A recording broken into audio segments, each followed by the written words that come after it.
Okay, so we're on the back side of Gehring Hall, and as you can see,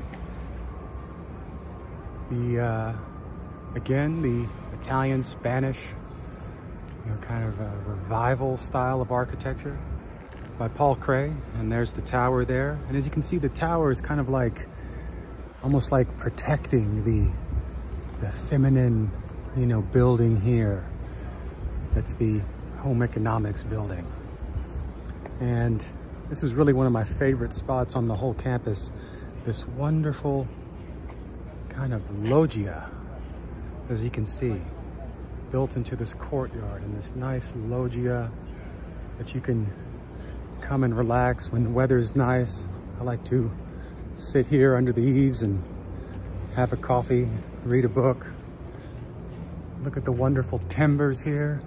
And this building was built in 1932. It's over 90 years old, and you can still smell the wood of these timbers and the wood of these wonderful wooden windows and entablature that spans. I mean, look at the size of these beams and this timber. It's wonderful. And it still has this wood smell. It's fantastic. So as you can see, I'll come here with a book and a coffee and on the clock, of course, getting paid, just to hang out, enjoy myself, enjoy the architecture, enjoy this wonderful spot. See, this is a place worth preserving, a place worth caring about, and you can just feel it naturally. And we'll get into some more details about Paul Kray's style of architecture when we talk about the main building right over there.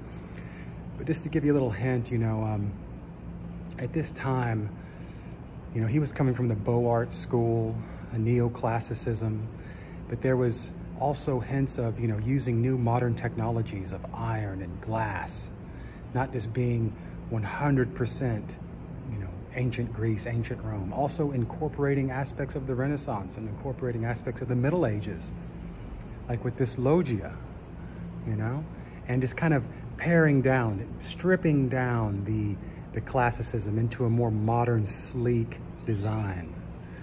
And lots of geometrical angles, very geometrically aligned, and axial logic, and so on. You see the details around the windows there, but just getting a more streamlined, classical, stripped down form of neoclassicism, and kind of even an Art Deco-ish vibe as well.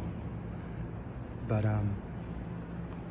yeah, Gehring Hall, the original Home Economics building. Mary Gehring, she was the founder of the women's school when women were finally allowed into the university. Keep in mind, when the university started, it was only white men were allowed.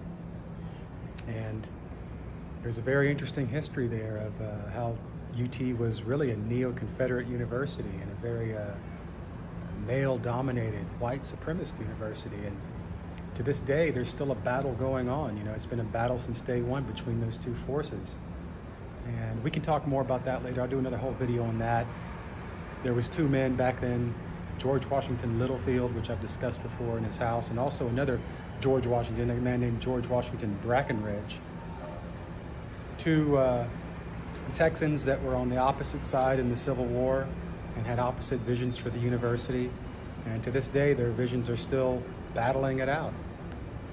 But yeah, if you ever come by the university campus, take a moment and enjoy the nice Spanish, Italian Renaissance loggia here.